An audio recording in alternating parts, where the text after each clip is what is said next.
At the beginning of the 2010s, it seemed certain that social media would propel economic justice at the forefront of the cultural zeitgeist.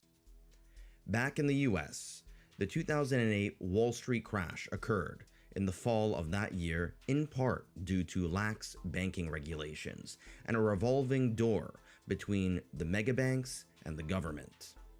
The outrage over the Great Recession that this caused had led to mass protests against Wall Street and big finance in general.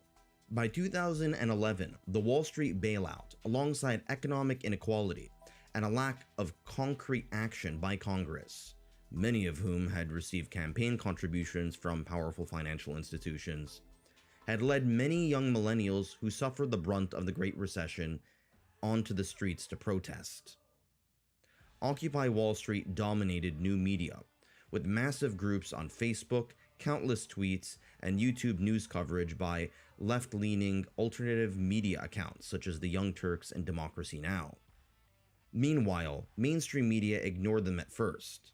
Then, when the protests got very large, they covered the protests, but in a negative light. The movement eventually fizzled out and the camps were removed. This was as much a product of infighting as it was due to external forces.